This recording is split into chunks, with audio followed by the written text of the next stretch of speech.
Oui, ça va. Je m'appelle Joseph. Je suis originaire du Sénégal. Alors, je porte un projet qui utilise la technologie pour l'enrichissement linguistique et culturel.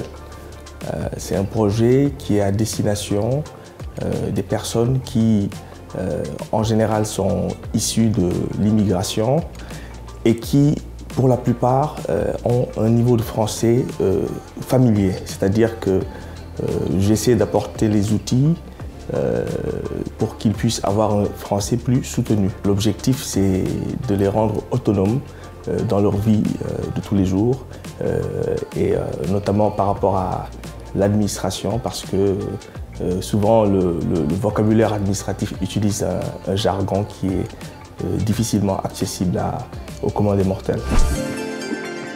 Je suis parti d'un constat très simple.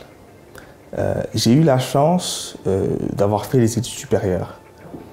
Et lorsque je marche dans Paris, lorsque je vois des personnes qui sont issues de l'immigration et qui n'ont que pour seule activité la vente d'accessoires aux touristes, je me dis qu'entre ces personnes et moi-même, en fait, la frontière, elle est très mince, parce que la seule chance que j'ai eue, c'est d'avoir pu apprendre la langue française, d'avoir pu étudier. Et ces gens ne peuvent même pas s'exprimer en français.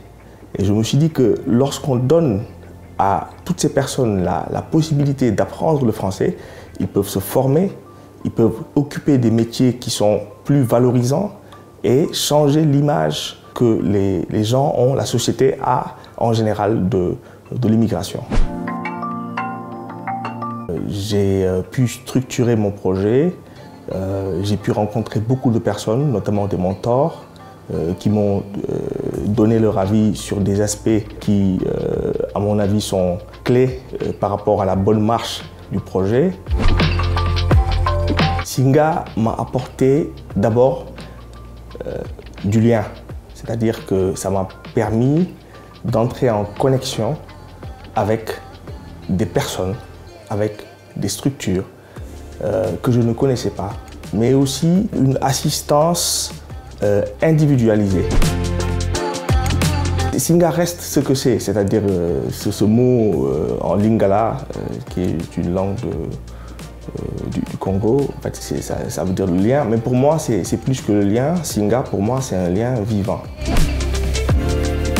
Je suis originaire du Sénégal et chez nous, il y a une personne qui s'appelle Léopold Sédar Senghor, qui hélas n'est plus de ce monde, mais qui vit toujours dans les esprits, parce qu'il a bâti la nation sénégalaise à partir de l'histoire que ce peuple avait avec la France.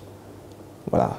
Il a su éviter les divisions, il a su dépasser les clivages, il a su entraîner le peuple et donner une inspiration aux autres peuples issus d'Afrique, en leur montrant que, évidemment, l'ouverture culturelle était quelque chose de magnifique lorsqu'on sait s'enraciner dans ces valeurs de civilisation.